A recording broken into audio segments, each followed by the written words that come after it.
Hola, ¿qué tal? Bienvenidos a la entrevista de la semana aquí en DW Deutsche Welle. Yo soy Pía Castro y nos vamos rápidamente a Centroamérica. El presidente de El Salvador, Nayib Bukele, anunció en estos días que será candidato a la presidencia en las elecciones de 2024, a pesar de que expertos señalan que la reelección inmediata en este país está prohibida por la Constitución. Bukele se vale de una interpretación de la Corte Suprema de Justicia para hacerlo y es el primer presidente de la etapa democrática salvadoreña que intentará reelegirse, dado que esta situación no se daba desde la época militar de la dictadura.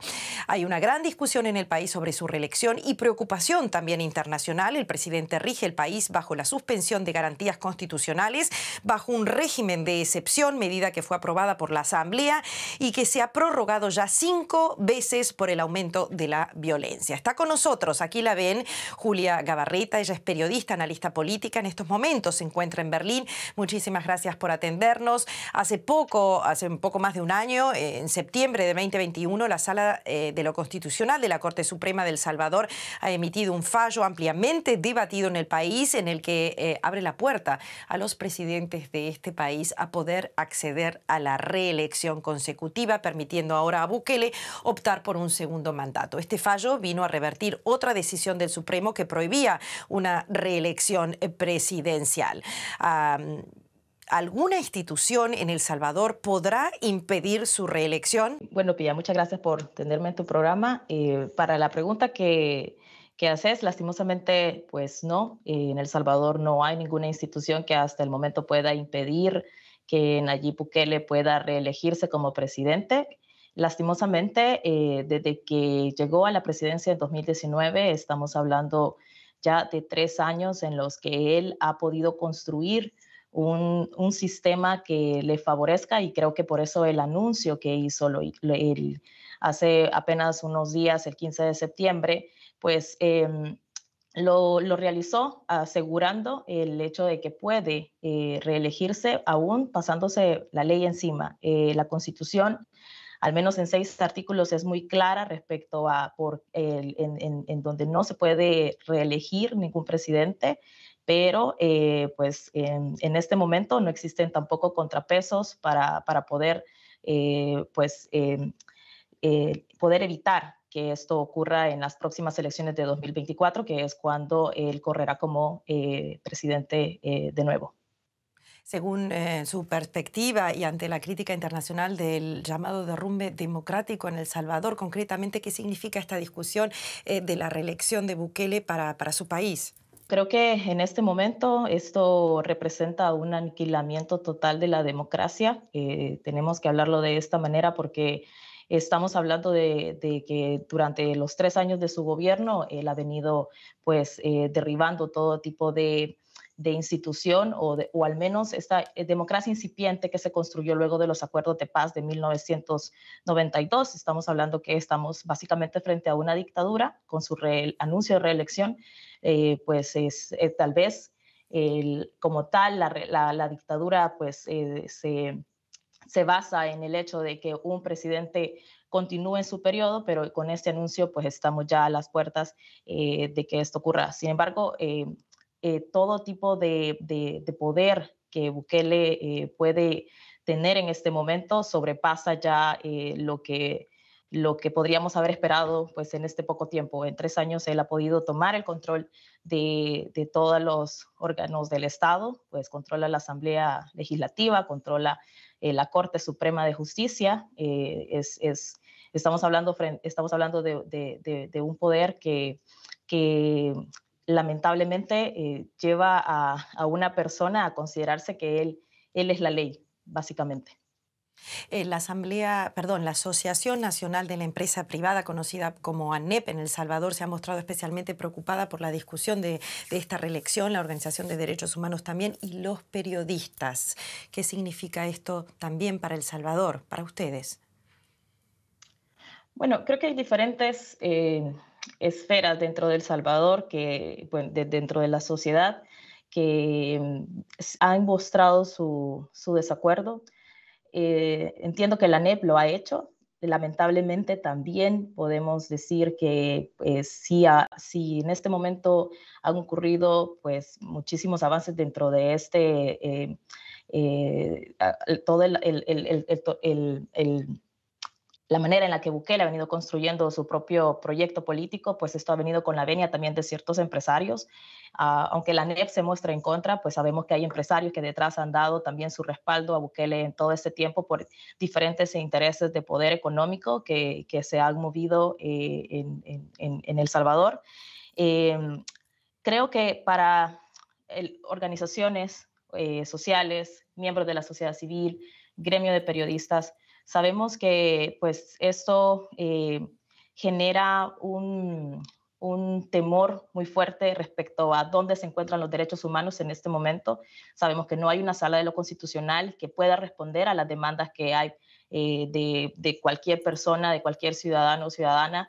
Estamos frente a un régimen de excepción que está violando los derechos humanos de miles de personas y esto ha podido ser documentado y registrado no solamente por el periodismo salvadoreño, sino también por organizaciones tanto locales como internacionales. Y estas denuncias pues quedan en el vacío porque no ha habido manera de que exista un órgano del Estado o que exista un Estado que responda para estas personas.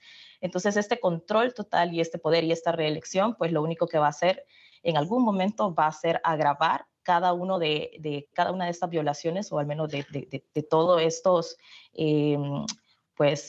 problemas que se han venido generando a lo largo del tiempo y creo que creo que lo que representa para nosotros. El arzobispo de San Salvador, José Luis Escobar Alas, afirmó el domingo pasado que el pueblo quiere que el presidente Bukele se reelija.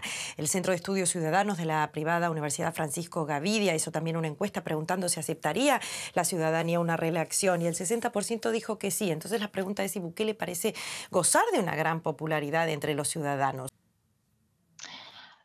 Pues hasta ahora todavía hay una fuerte aceptación y eso pues también hay que reconocerlo.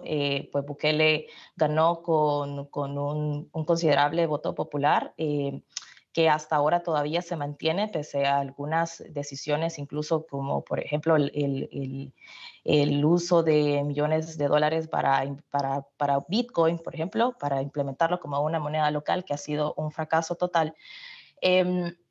Pero creo que si en este momento podemos notar es que todavía hay cierta esperanza, creo, para algunas personas. Y eso es lo que lleva a que Bukele todavía tenga aceptación en ciertos grupos.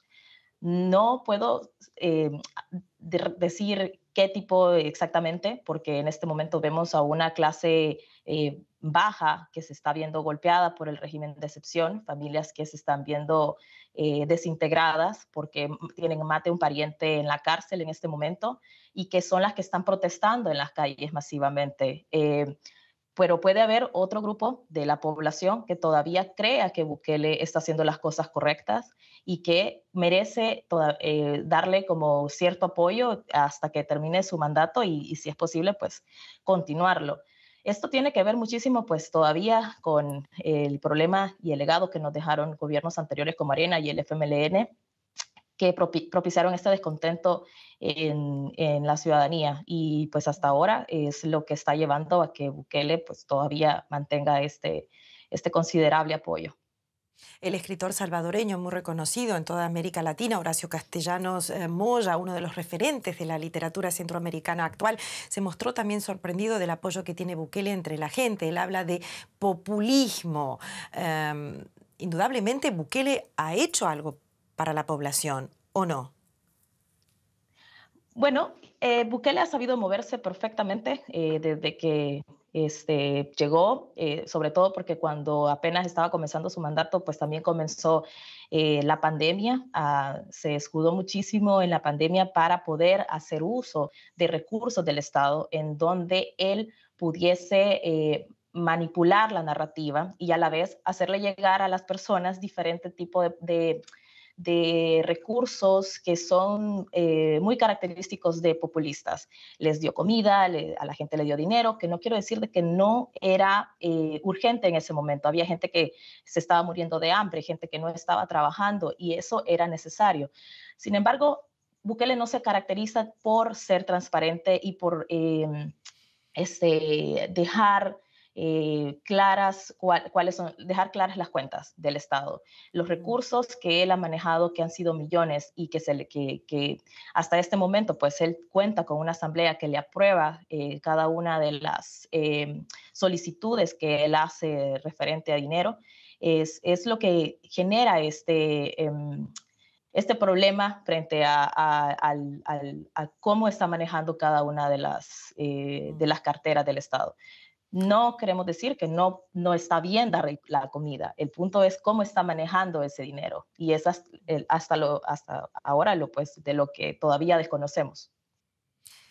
La migración ha sido el fenómeno más importante en El Salvador, Julia, y otros países centroamericanos en los últimos 40, 50 años.